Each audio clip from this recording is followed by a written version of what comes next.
151장입니다.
허웅수 집사님, 우리를 대표해서 기도해 주시겠습니다.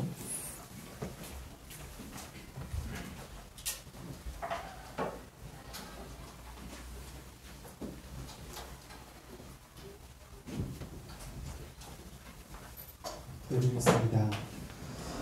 우리의 창조주 되신 아버지 하나님, 거룩한 주일 그리고 우리를 위해 독생자 예수 그리스도가 십자가에 못 박히시고 부활하심을 기념하기 위해 다시 오후 예배로 모였습니다. 우리의 예배 가운데 주님의 임재하심을 기대하며 하나님이 누구신지 알아가는 시간이 되기를 기도합니다. 우리를 창조하신 제일 목적이 하나님을 영원롭게 하고 우리들에게 최고의 선물인 하나님을 영원토록 즐거워하는 것일진데 늘 불평과 불평 그리고 많은 받은 선물을 잊어버리고 살아온 우리의 한 주간의 삶을 고백합니다. 창조의 섭리대로 살아오지 못하는 우리들이 다시금 회개하고 용서를 구할 때 기꺼이 용서해 주시고 품어주시는 하나님의 성품과 보혈의 피에 의지하여 다시 한번 은혜의 자리로 나아옵니다. 하나님의 영광 받으시고 우리의 죄를 용서하여 주시기를 간구합니다. 우리의 삶의 현장들을 돌아보면 하나님께 대적하고 하나님을 우리 발 아래 두려는 자들이 넘쳐나고 우리의 눈을 가려 진정한 신자로서 세상을 살아가는 것이 막막하게 하는 상황들이 참으로 넘쳐납니다. 우리를 불쌍히 여기셔서 우리에게 분별할 수 있는 눈과 귀를 허락해 주시기를 간구합니다. 그러기 위해 하나님의 말씀을 통해 무엇이 진정한 하나님의 뜻인지를 알아갈 수 있도록 말씀을 사모하는 마음을 우리에게 허락하시고 분별의 순간에 섰을 때 늘 하나님의 은혜를 구하는 우리의 삶이 되기를 소망합니다. 우리 교회의 지체들 중 신체 질병 질환으로 심적으로나 육적으로 고통받는 형제 자매들에게 하나님의 위로가 함께 할 수 있기를 기도합니다. 하나님의 시간이 언제인지는 우리가 알 수 없지만 하나님이 원하시는 때에 질병의 고통에서 벗어날 수 있기를 우리가 벗어날 수 있는 것을 우리가 아오니 그 시간이 속히 다가와 기쁨과 감사의 고백으로 하나님께서 영광 받으시길 간구합니다. 또한 정신적인 고통과 어려움을 당하는 지체들에게도 위로와 평안을 허락해 주시기를 기도합니다. 우리의 피난처시며 우리의 마음과 정신을 속속히 아시는 분이시오니 그 고통과 어려움을 헤쳐나가고 이겨낼 수 있는 길을 보여주시는 은혜를 간구합니다. 과정 가운데 하나님을 더욱 알아가게 하시고 하나님이 원하시는 길을 보이시어 우리가 우리 자신에게만 좋은 것이 아니라 더불어 선한 영향력을 끼치며 해결되어지는 역사를 간구합니다. 하나님, 우리 성가 교회가 하나님을 섬기며 따르는 건강한 공동체로 바로 세워지고 이 땅에 세워진 작은 하나님의 나라로서 역할을 감당할 수 있도록 다스려 주시기를 소망합니다. 이 교회에 세우신 리더십이 있사오니 목사님들과 장로님들이 언제나 하나님의 선한 목적과 길을 깨달아 우리 교회와 관련된 논의를 할 때 하나님의 원하시는 방향으로 선택하고 결정할 수 있기를 도와주시기를 간구하며 특별히 말씀을 가르치시는 목사님께도 늘 성령으로 인도하시어 말씀을 연구하고 가르치실 때 하나님의 말씀을 왜곡 없이 잘 이해하고 가르칠 수 있도록 인도해 주시기를 기도합니다. 또한 교회 각 처소에서 다양한 직책으로 그리고 예배자로서 유소년, 중고등, 대학 청장년들까지 언제나 같은 공동체의 일원으로 서로를 살피고 돌보며 하나님 나라의 한 형제자매로서 살아갈 수 있도록 넉넉한 마음과 관심을 허락해 주시길 간구합니다. 이 시간 주님 앞에 간구하고 아뢰는 것이 하나님의 시간과 때로 이루어지길 간구하며 오늘 오후에 다시 한번 하나님 말씀을 통해 하나님을 알아갈 때 우리의 마음이 그 말씀을 온전히 받아들일 수 있도록 은혜를 구합니다. 우리 예배 가운데 함께 하시는 주 예수 그리스도의 이름으로 기도드렸습니다. 아멘.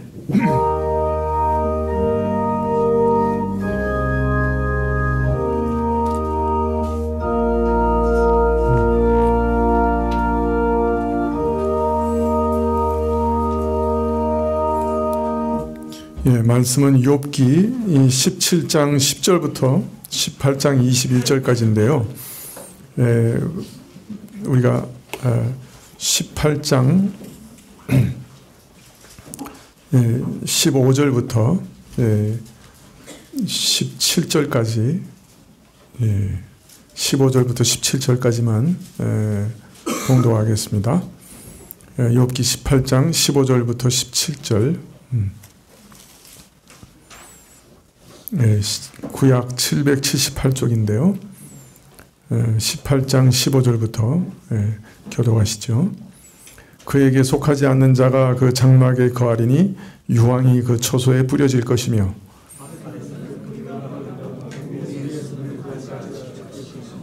그의 기념이 이 땅에서 없어지고 그의 이름이 거리에서 전함이 없을 것이며.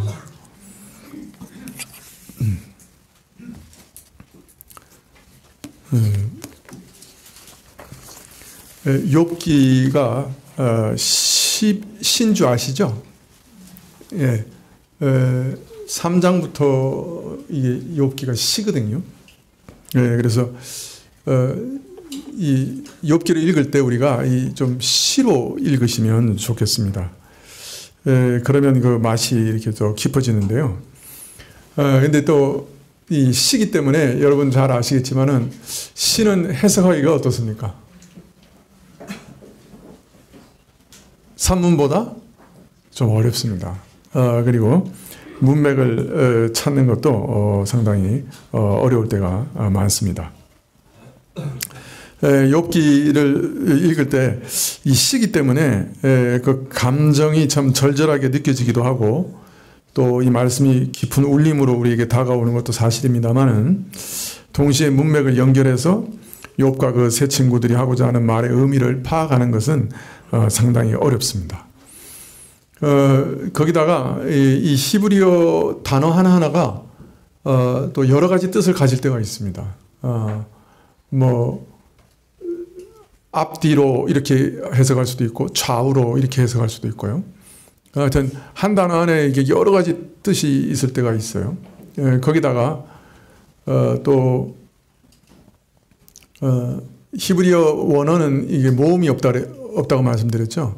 자음만 쭉 기록되어 있기 때문에 모음을 달리 읽으면 또 다른 단어가 돼요.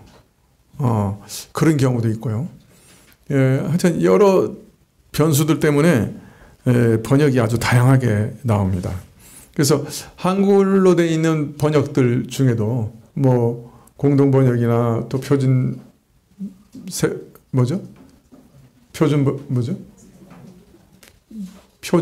세번역인가? 예, 하여튼 여러 번역들이 있잖아요. 그거 한번 갖다 놓고 읽어보세요. 야, 욥기를 이렇게 다르게 해석한다. 어떤 경우에는 완전히 다르게 해석해요. 정말 딴 책처럼 보일 정도로 다르게 해석할 수도 있어요. 예. 그게 이제 이 시요, 또 좀 난해한 시고, 또 여러 가지 그 다양하게 해석할 수 있는 여지들이 그 안에 있기 때문에 그렇게 아주 다양한 번역들이 나오는 것입니다. 그래서 이번 강해는 어떻게든 각절의 의미를 좀 잘 파악하고 더 나아가 문맥을 좀 잘 파악하는데 그 중점을 두고 있습니다. 그렇기 때문에 문맥을 일단 파악하고 대강의 의미를 파악하는 일에 힘쓰고 있는 것이죠. 좀 아쉬운 점이 있다고 하면 사실 욥과 세 친구들이 주고받는 이 말들 가운데는 상대방의 말을 의식해가지고 그 말을 논리적으로 반박하는 부분들이 상당히 있어요. 그런데 그걸 파악하려면 또 다시 이제 앞에 누가 이런 말 했기 때문에 지금 이제 이 사람이 이런 말을 합니다라고 이렇게 대조해서 또 말씀을 드려야 되는데요. 그러려고 하니까 제가 이게 감당이 안 돼요. 준비하는 것도 더 시간이 많이 걸리고 또 설교 시간도 자꾸 늘어지게 돼서 그 작업은 제가 그냥 포기하고 말았습니다. 혹 언젠가 다시 기회가 주어지면 좀 그 작업을 하면서 또 설교를 하면 좋겠다 이제 생각하고 있습니다. 더하여서 욥이나 그 세 친구들 말 중에는요, 그 한마디 한마디가 그냥 개혁주의자들의 아주 중요한 교리들을 이렇게 말하는 그런 말들이 많은데요. 이게 또 한 구절 설명하면서 또 그 신학적인 중요한 교리들을 또 다 같이 설명을 드리려고 하니까 또 많은 시간이 필요해요. 예, 그래서 그것은 이제 뭐 다음 기회에 어떤 교리를 설명할 때 다시 인용하면서 설교를 하면 좋겠다 그렇게 생각하고 있습니다. 하여튼 여하튼 지금은 그냥 한번 읽어가면서 문맥을 파악하고 욥하고 그 세 친구들이 지금 뭘 말하고 있는가 하는 것에 대해서 중점적으로 좀 살펴보려고 하니까 그렇게 이해해 주시면 좋겠습니다. 지난 시간에 우리는 욥이 자신의 고난에 대해서 세세히 묘사하면서 자신의 고통을 호소하는 장면을 먼저 읽었는데요. 근데 좀 놀라웠죠. 왜냐하면 욥이 호소하고 있는 그 고난의 모습이 마치 장차 그 예수 그리스도께서 십자가에서 당하실 고난을 미리 이렇게 보여주는 것 같은 그런 그림을 보게 됐기 때문이죠.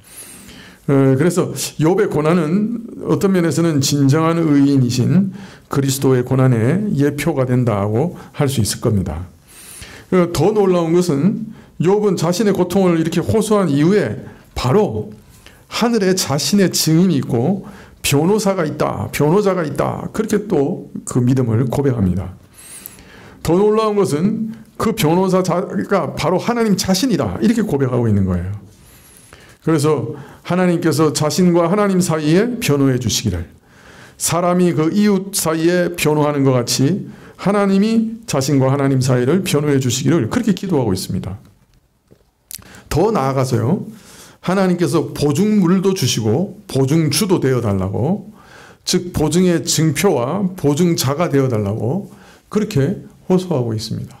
마치 예수님께서 우리를 위해 참 그 제사의 제물이 되시고 또 그 제물을 하나님께 드리는 대제사장도 되신 것처럼 보증물과 보증자가 되어달라고 그렇게 호소하고 있어요. 이거 참 놀랍죠. 그리고 이런 슬픔과 안타까움과 혼란과 갈등과 원망 속에서도 의인은 자신의 길을 굳게 붙들며 그 길을, 의인의 길을 굳게 붙들며 그 손이 깨끗한 자는 오히려 힘을 얻게 될 것이다 이렇게 스스로 말하고 있어요. 자기의 믿음을 이렇게 굳게 하고 있는 것이죠. 이처럼 욥은 원인을 알 수 없는 그런 고난과 친구들의 거듭되는 정죄와 또 자신의 간곡한 부르짖음에도 침묵하시는 하나님, 그 모든 것에 불구하고 하나님에 대한 믿음의 끈을 놓지 않고 있고 그분의 중보를 오히려 호소하고 있고 자신은 의로운 길을 포기하지 않겠다고 결단하고 있습니다. 참 이런 것은 하나님께서 욥을 여전히 붙들고 계시다고 하는 하나의 증거라고 할 수 있을 겁니다. 많은 분들이 이 믿음이라고 하는 것은 어떤 기쁨과 형통함과 감격 속에서 존재하는 것이다 이렇게 생각합니다. 그러나 사실은 꼭 그렇지만은 않습니다. 신자에게는 항상 시험과 고난과 핍박과 환난이 떠나지 않습니다. 그 이상하게 지난 시간에도 말씀드렸지만 신자에게 오히려 시험이 더 많습니다. 근데 그 가운데 혼란스럽기도 하고 곤혹스럽기도 하고 불안하기도 하고 낙심도 됐는데, 그런데 그 가운데서도 믿는 자는 이상하게 여전히 믿음을 붙들고 있어요. 아니 오히려 고난 가운데서 믿음이 강해져 갑니다. 그런 믿음이 있어요. 네. 참 만일 내게 그런 믿음이 드러난다고 하면 내가 하나님의 선물을 받았구나. 하나님이 선물로 주시는 믿음을 받았구나. 그렇게 믿으셔도 좋을 겁니다. 물론 하나님께서 내게 은혜를 베푸셔서 모든 어려움에서 벗어나게 하시고 참 무거운 짐을 내려놓게 하실 때 우리는 기쁨과 감격의 찬송을 드리고 또 하나님을 확신 가운데 더 힘있게 붙들게 되죠. 그러나 시험 가운데 불안해하며 울부짖으며 나의 사정을 하나님께 간곡하게 호소하는 가운데서 어떤 면에서는 믿음이 불가능한 것 같은 바로 그때 믿음이 강해지고 견고해지는 일들도 있는 거예요. 예, 욥은 참 그런 극심한 고난 속에서 오히려 지금 더 믿음이 견고해지고 있다. 점점 더 복음의 핵심에 가까이 다가가고 있다 하는 것을 우리가 읽어볼 수가 있는 것입니다. 그런데 오늘 말씀에 보면 친구들에게 다시 말하면서 금방 낙심합니다. 어둠에 잠깁니다. 욥이. 금방 확신하다가 금방 낙담합니다. 그래가지고 어떤 주석가들은 그 앞에 있는 거를 전혀 다르게 해석해요. 왜냐하면 욥이 너무 갑자기 낙담하니까. 그러나 그것은 참 시험을 겪어보지 않은 사람은 모르는 일이죠.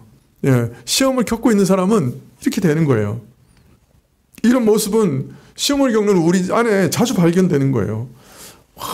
참 하나님을 생각할 때는 확신에 차고 내가 하나님을 붙들어서 살겠다 이러다가도 그냥 자기 환경을 보면 그냥 낙심이 되는 거예요. 참 하나님이 왜 이렇게 안 도와주시는가. 아니 나는 왜 하나님을 믿는데 이렇게 질병에 걸리고, 나는 하나님 믿는데 왜 이렇게 가난하고, 나는 하나님 믿는데 이렇게 사면에서 우겨쌈을 당하는가. 금방 낙심하게 되기도 하는 거죠. 10절에 이렇게 얘기합니다. 17장 10절. 너희는 다 다시 올지니라. 내가 너희 중에서 지혜자를 찾을 수 없느니라. 너희는 다시 와라. 너희에게는 지혜로움, 참 내 사정을 헤아려 알만한 자를 찾아볼 수가 없구나. 11절에 나의 날이 지나갔고 내 경영이 내 마음에 사모하는 바가 다 끊어졌구나. 나의 날이 다 지나가고 나의 계획과 경영이 내 마음에 소중한 것들이 다 끊어지고 말았구나. 그들은 밤으로 낫을 삼고 빛이 어두운데 가깝다 하는구나. 내 친구들은 말하기를 곧 밤이 낮이 되고 어두움 앞에 빛이 가까워 온다고 하지만은 13절에 내 소망이 음부로 내 집을 삼음에 있어 침상을 흑암에 베풀고 나는 내 유일한 소망은 수월로 가는 것이요 그 흑암에 내 침상을 펴는 것이며 14절에 무덤더러 너는 내 아비라 구더기더러 너는 내 어미라 내 자매라 할진대 내가 무덤을 보고 내 아버지라 부르고 구더기를 보고 내 어머니 내 누이라고 부를 참이니 15절 나의 소망이 어디 있으며 나의 소망을 누가 보겠느냐 나의 희망이 어디 있으며 누가 이런 나를 위하여 소망이 될 만한 것을 찾아줄 수 있겠느냐. 16절에 흘 속에서 쉴 때에는 소망이 음부문으로 내려갈 뿐이니라. 내가 흘 속에서 쉴 때 소망도 함께 저승으로 내려갈 수밖에 없으리라. 하나님 향해 중보의 호소를 하며 악인의 길에 대한 의인의 길에 대한 강한 의지를 천명하던 욥이 갑자기 자기 인생의 절망적인 현실을 한탄하고 있습니다. 처절한 고난의 현실 속에서도 하나님을 바라보며 의로운 삶을 살겠다고 적극적으로 고백했던 욥과 더불어 자신의 처지에 대한 좌절과 절망을 하는 욥이 동시에 드러나고 있습니다. 소망을 가지다가도 현실을 바라볼 때는 절망에 빠지고 또 이를 반복적으로 되풀이하고 있는 것이죠. 욥이 이렇게 될 수밖에 없는 것은 그가 참 육신을 가진 자요, 연약한 자요, 또 아직 모든 것을 합력하여 선을 이루시는 하나님의 역사하심에 대한 이해가 온전하지 못했기 때문에 이렇게 참 믿음과 낙심을 오가고 있었다라고 말할 수가 있을 겁니다. 자, 죄를 회개하라는 친구들의 거듭되는 권면에도 불구하고 자신의 무죄함에 대한 주장을 굽히지 아니하는 욥을 보면서 또 하나님께서 자신의 유일한 소망이시고 하늘에 계신 그 변호사를 내가 기다리고 있으며 믿는 자로서의 자세를 굳게 나는 붙잡겠다 이렇게 얘기하는 욥을 보고서 수아 사람 빌닷이 다시 대답합니다. 18장 1절에 수아 사람 빌닷이 대답하여 가로되, 이런 욥의 태도를 보고 수아 사람 빌닷이 2차 권면, 두 번째 권면과 책망을 시작합니다. 2절에 18장 2절에 너희가 어느 때까지 말을 찾겠느냐. 깨달으라. 그 후에야 우리가 말하리라. 언제나 너희가 말을 그치겠느냐. 너희는 깨달을지라. 그 후에야 우리가 말을 하리라. 근데 2절에 한 가지 문제가 있어요. 그건 뭐냐면 네가 언제 말을 그칠 거냐 이렇게 얘기하지 않고 너희가 언제 말을 그칠 것이냐 하고 복수형을 쓰고 있어요. 이걸 어떻게 해석해야 할까요? 왜 욥에게 말하면서 너희가 라고 복수형을 쓸까요?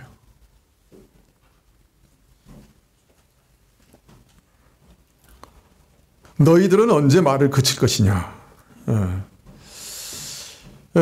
빌닷은 지금 이런 복수형을 통해서 욥 너는 수많은 악인들 중 하나에 지나지 않아 라고 말하는 것 같이 보입니다. 즉 욥에게 말하면서 욥을 많은 악인들 중에 하나에 불과하다고 폄하하고 있는 것으로 보입니다. 너희들, 너희 같은 인생들, 너희 같은 종족들. 그러니까 여기서 복수로 쓰는 것은 상당히 심각한 비하일 가능성이 있는 거죠. 너희 같은 종족들은 언제 입을 다물까? 이렇게 얘기하고 있는 거죠. 제가 제 말투로 얘기하면 더 실감이 나는 것 같으네요. 제가 그렇게 좀 빈정거리를 잘하나요? 이상하네요. 예.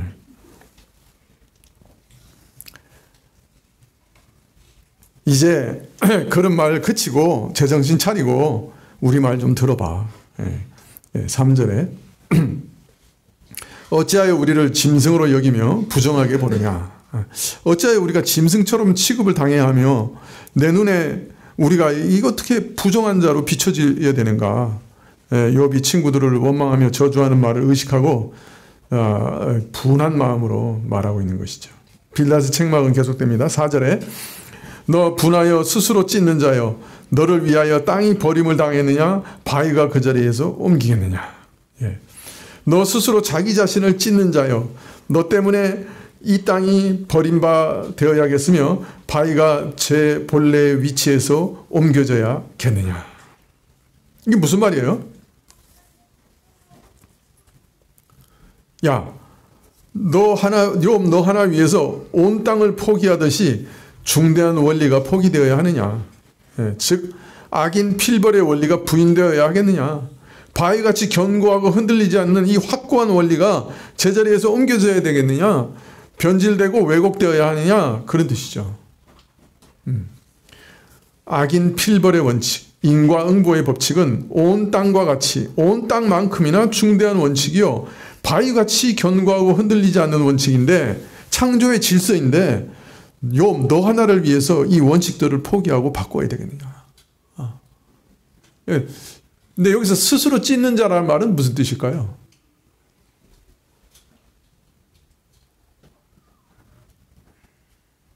막 스스로 막 옷을 막 찢고 있어. 이런 사람은 보통 어떤 사람이에요? 미친 사람이죠. 그 뭡니까? 예수님께서 갈릴리 호수를 건너편에 건너가서 거라사 지방에 갔을 때 그 귀신 들린 사람이 어떻게 하고 있었어요? 자기 옷을 찢고 자기 몸을 돌로 치고 있었죠. 그러니까 이건 무슨 말이에요? 야, 이 미친놈아. 너 때문에 땅이 움직이겠어? 바위가 움직이겠어? 이게 창조의 원리인데 너 때문에 이게 바꿔져야 되겠어? 이제 이러고 달라들고 있는 거죠. 오늘 이상하게 좀 실감 나네요, 제가.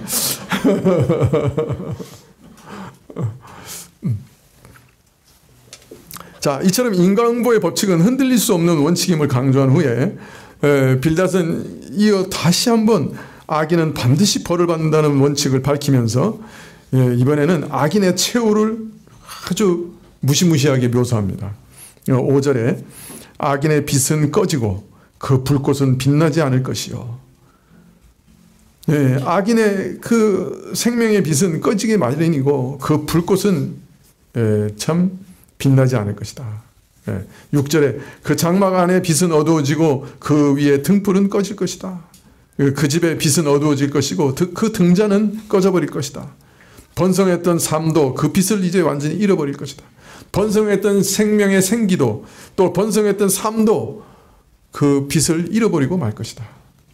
이어서 한때 강해 보였던 자라도 갑자기 망할 것이다. 이렇게 얘기합니다. 7절에 그 강한 걸음이 고나여지고 그 베푼 꾀에 스스로 빠질 것이니 그의 힘 있는 걸음이 피곤하여지고 죄꾀에 죄가 걸려 넘어질 것이고 8절에 이는 그 발이 스스로 그물에 들어가고 얼른 줄을 밟으며 이는 그가 자기 발에 그물에 걸리고 덫에 걸어 들어가며 9절에 그 뒷발꿈치는 창에 치이고 그 몸은 올무에 얽힐 것이며 발목이 올가미에 걸리고 그 몸은 올무에 얽힐 것이며 10절에 그를 동일 줄이 땅에 숨겼고 그를 빠뜨릴 함정이 길에 베풀렸으며 땅에 묻힌 그물이 그를 기다리고 있으며 길목에 숨겨진 함정이 그를 노리고 있다네. 더하여 악인에게는 공포가 엄습한다고 말합니다. 11절에 무서운 것이 사방에서 그를 놀래고 그 뒤를 쫓아올 것이며 사방에서 극단적인 공포가 저를 경악스럽게 하고 그 공포가 그를 뒤쫓아갈 것이고 12절에 그 힘은 기근을 인하여 쇠하고 그 곁에는 재앙이 기다릴 것이며 그의 힘은 기근으로 말미암아 쇠약해지고 그 주변에는 재앙이 늘 도사리고 있을 것이다. 13절에 그의 백체가 먹히리니 곧 사망의 창자가 그 지체를 먹을 것이며 그의 살갗은 성한 곳이 없이 썩어 들어가고 사망의 장자 즉 가장 무서운 종류의 죽음이 그의 백체 그의 사지를 퍼먹을 것이며 무시무시해요. 14절에 그가 그 의뢰하던 장막에서 뽑혀서 무서움의 왕에게 잡혀가고 그는 그 의지하는 장막에서 뽑힐 것이고 공포의 왕에게 잡혀갈 것이다. 이처럼 악인은 죽음의 세계로 사라지고 그의 집과 처소는 멸망할 것인데 15절에 그에게 속하지 않는 자가 그 장막에 거하리니 유황이 그 처소에 뿌려질 것이며 번역이 좀 어렵습니다만은 불이 그 장막에 거하리니 유황이 그 처소에 뿌려질 것이다. 즉 불과 유황이 뜨겁게 타오를 것이다. 16절 아래서는 그 뿌리가 마르고 위에서는 그 가지가 찍힐 것이며 밑에서는 그 뿌리가 메마르고 위에는 그 가지가 잘릴 것이고 17절에 그의 기념이 땅에서 없어지고 그의 이름이 거리 전함이 없을 것이며 그에 대한 기억은 땅에서 사라질 것이며 거리에서는 아무도 그의 이름을 부르지 않을 것이다. 18절에 그는 광명 중에서 흑암으로 몰려 들어가며 세상에서 쫓겨날 것이며 그는 빛에서 쫓겨나 흑암으로 들어가고 이 땅에서 아주 쫓겨나리라. 19절에 그는 그 백성 가운데 아들도 없고 손자도 없을 것이며 그의 거하는 곳에는 한 사람도 남은 자가 없을 것이라. 그는 백성 가운데 더 이상 후손이나 후예도 없을 것이며 그 살던 곳에 생존에 남은 자가 하나도 없을 것이라. 20절에 그의 날을 인하여 뒤에 오는 자가 앞선 자에 두려웠던 것 같이 놀라리라. 그의 당한 일을 보고 동쪽에서 오는 자나 서쪽에서 오는 자나 모든 사람들이 놀라 경악하리라. 불의한 자의 집이 이러하고 하나님을 알지 못하는 처소가 그러하리라. 악한 자의 집안은 반드시 이런 일을 당하며 하나님을 알지 못하는 자의 처소가 바로 이런 모양이 되리라. 네, 빌닷은 지금 이렇게 말한 거죠. 봐라, 이 세상에 어디 악인의 축복과 부귀가 존재하느냐. 폐허가 된 그 집들을 봐라. 나는 그들의 삶과 일터를 세밀히 조사해 보았는데 저들의 운명을 살펴봤는데 저들은 흔적 없이 사라졌고 잠시 번성한 것 같았지만은 모두 지옥불에 타 없어졌다. 이처럼 악인의 모든 행위는 인과응보의 원리를 따라 멸망하고 말았다. 이것이 빌닷이 오늘 한 설교의 요지죠. 참 탁월한 심판 설교라. 그렇게 말할 수 있을 겁니다. 여러분 혹시 요나단 에드워즈가 설교한 하나님의 손에 붙들린 죄인들이라고 하는 설교 들으신 적이 있습니까? 하나 맞죠? 제목이?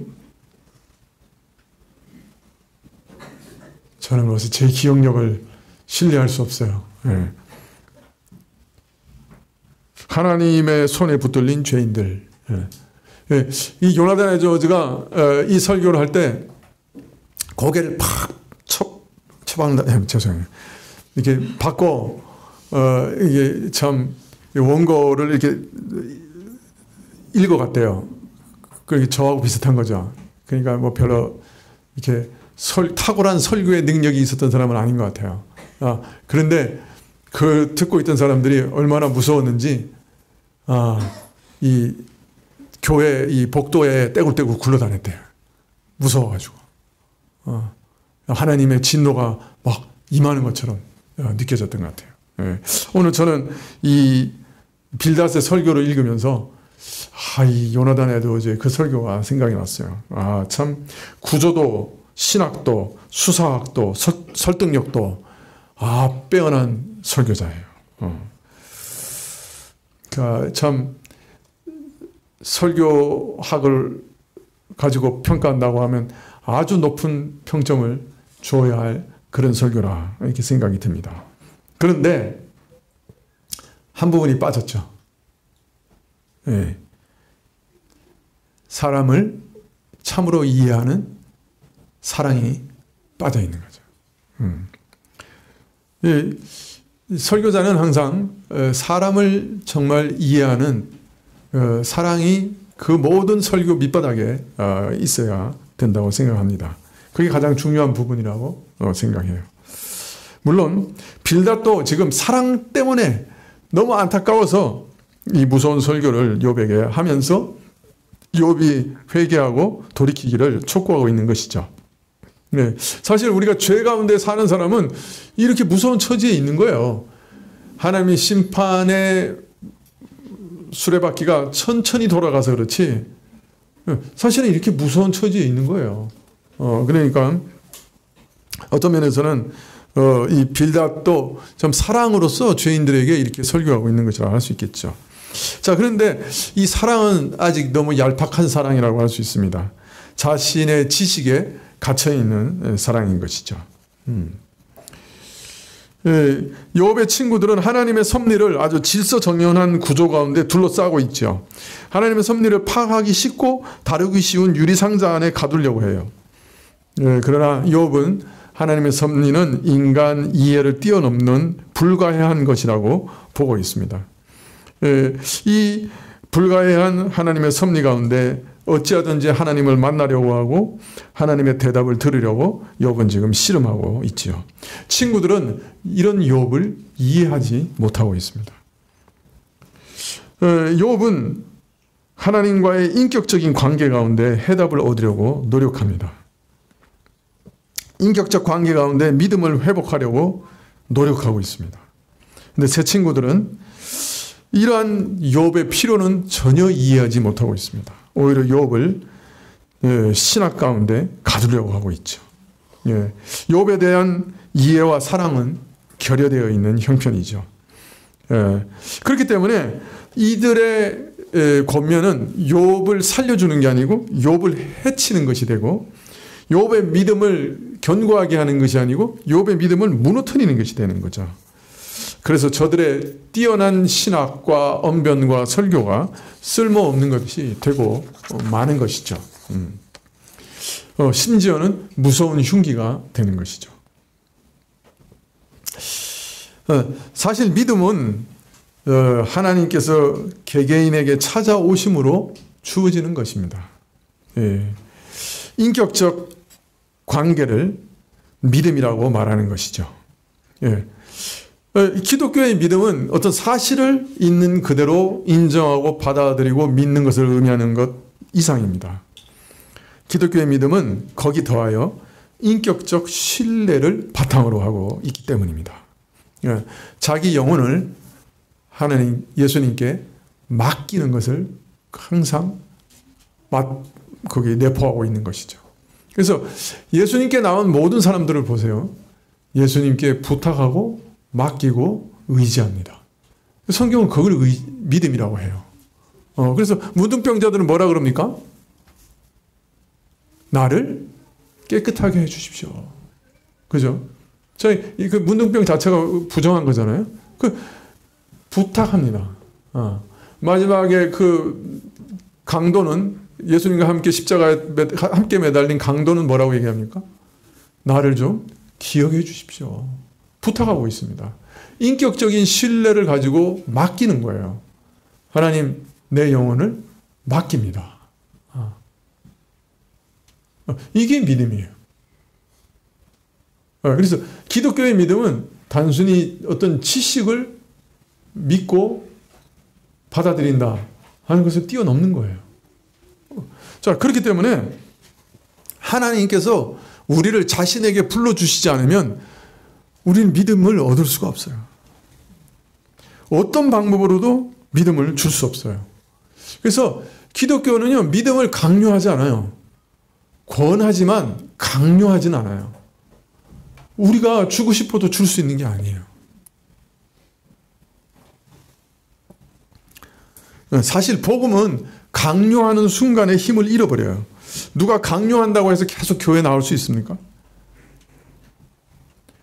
하나님의 사랑이 그 마음에 비춰지고, 하나님이 얼마나 놀라운 것을 우리에게 주셨나. 아까 우리 홍수 집사님 기도할 때 하나님 자신을 우리에게 상으로 주셨다. 그렇게 기도하셨는데 바로 그런 거예요. 하나님 자신을 내게 주셨다 하는 그런 믿음. 참 그런 귀한 은혜를 내가 받았구나 하는 것이 내 안에 비춰지고 하나님의 약속이 주어지고 하나님의 약속이 믿어지고 인격적인 교제가 시작될 때 그때 사람은 교회에 출석하게 되고 예배도 드리게 되는 거죠. 욥은 지금 인격적 신뢰와 사랑 안에서 그것을 회복하고자 신음하고 있는데 이 세 친구들은 신학적인 칼을 가져와서 그냥 잘라내고만 있는 거죠. 이 욥이 정말 뭘 신음하고 있는지 몰랐던 거죠. 또 어떤 면에서 이들이 욥을 겁박하는 이유는 자신들이 불편하고 불안했기 때문에 그랬죠. 욥의 재앙을 목도하고 가뜩이나 불안한데 옆에서 욥이 자꾸 우는 소리를 하니까 욥의 입을 막아버리기 위해서 해결할 수는 없고 징징대니까 우는 소리 듣기 싫어서 자기들이 아는 원칙으로 그 입을 틀어 막아버리고 있는 거죠. 그러나 참 사랑은 고린도전서 13장 7절 말씀대로 모든 것을 참으며 모든 것을 믿으며 모든 것을 바라며 모든 것을 견딘다. 네. 예수님 안에 있는 사람의 가장 중요한 특징이 뭐냐? 인내하며 기다리는 것이죠. 그래서요, 우리가 내가 믿습니다 라고 고백한 다음에 그 다음에 우리가 정직하게 고백하는 게 뭐가 있어요? 그런데 믿음 없는 줄 아시니까 제게 믿음 주십시오. 이게 우리의 정직한 고백일 수밖에 없을 거예요. 그죠? 내가 믿습니다. 그러나 내가 믿음 없는 거 아시오니 주께서 믿음 주십시오. 그리고 어떤 면에서는 자기도 기다려야 돼. 말씀 듣고 부지런히 기도하면서 정말 인격적으로 하나님의 사랑이 내 마음을 치실 때까지 하나님의 자신을 내게 주셨다고 하는 그 은혜가 무엇인지 내 심령이 누릴 때까지 그래서 내가 감사하고 감격함으로 주님께 나아가 예배드리고 그를 붙잡을 때까지 어떤 면에서 자기도 기다려야 돼요.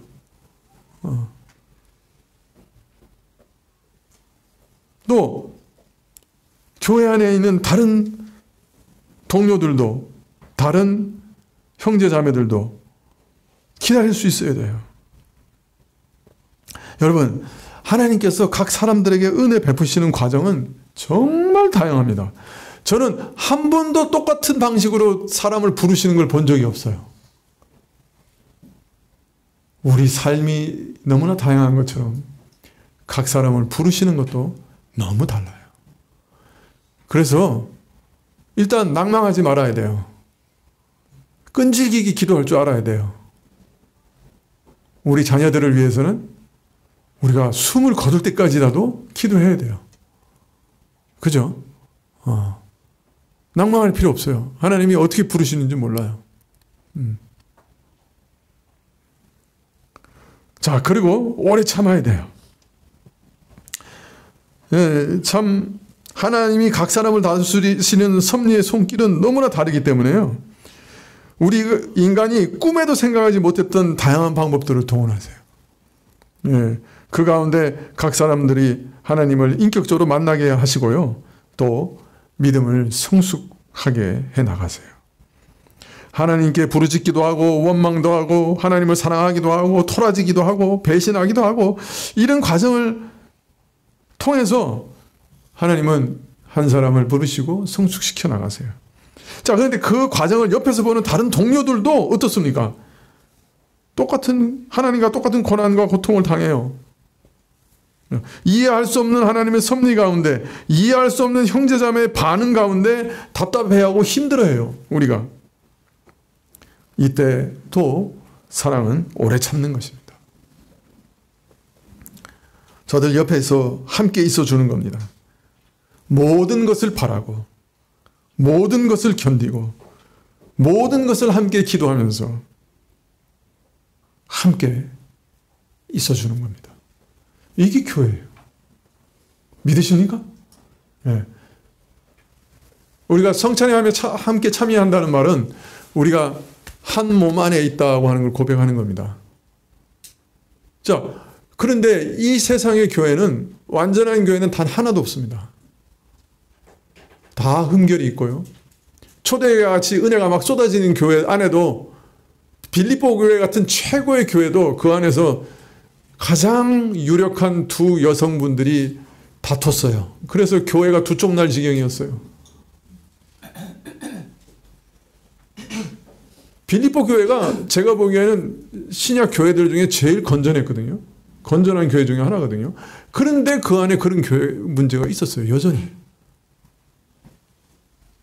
우리는 어떻게 공동체를 이루어갈까요? 성찬에 참여하면서 우리는 어떤 고백을 하는 걸까요? 저도 내 형제입니다. 영원히 함께 갈 형제입니다. 저는 내 손과 발과 같은 지체입니다. 오래 참고 모든 것을 기대하면서 모든 것을 기다리겠습니다. 그 고백도 함께 하고 있는 거예요. 우리가 성찬을 할 때.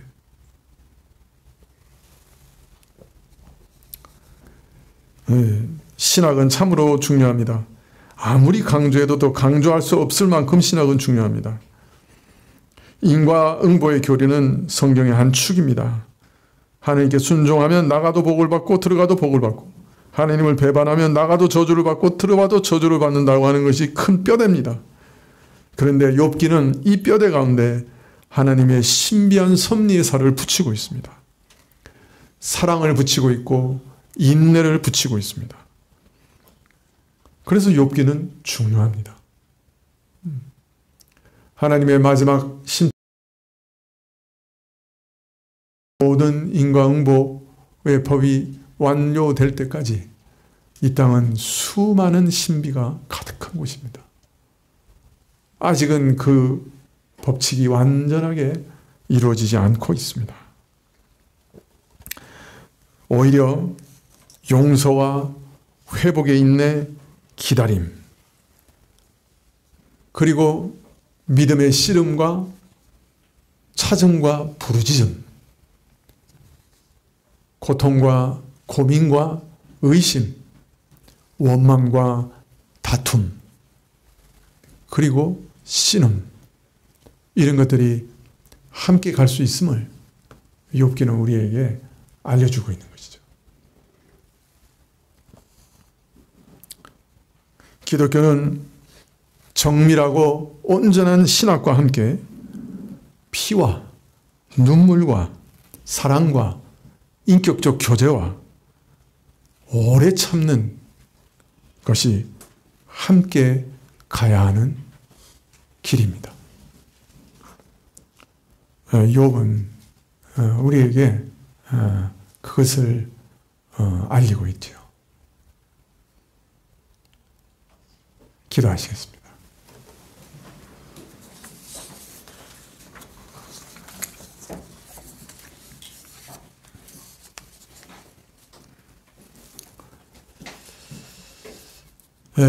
성령께서 우리를 인도하셔서 한 몸이 되게 하셨습니다. 우리를 바라보면서, 서로를 바라보면서 당신은 나와 하나 된 자요, 형제요, 자매라 고백하게 하셨습니다. 우리가 하나 되게 하신 이 끈을 견고하게 붙잡게 해주시고 유지할 수 있게 허락해 주십시오. 부족한 점, 어리석은 점, 답답한 점, 이해할 수 없는 점, 원통한 점, 미운 점 다 있지만 그래도 당신은 내 형제입니다 고백할 수 있도록 도와주십시오. 예수님의 이름으로 기도합나이다. 아멘. 네, 주님과 주신 기도로 예배를 마치겠습니다. 네. 하늘에 계신 우리 아버지시여, 이름이 거룩히 여김을 받으시오며 나라의 임하옵시며 뜻이 하늘에서 이룬 것 같이 땅에서도 이루어지이다. 오늘날 우리에게 일용할 양식을 주옵시고 우리가 우리에게 죄 지은 자를 사하여 준 것 같이 우리 죄를 사하여 주옵시고 우리를 시험에 들게 하지 마옵시고 다만 악에서 구하옵소서. 대개 나라와 권세와 영광이 아버지께 영원히 있사옵나이다. 아멘.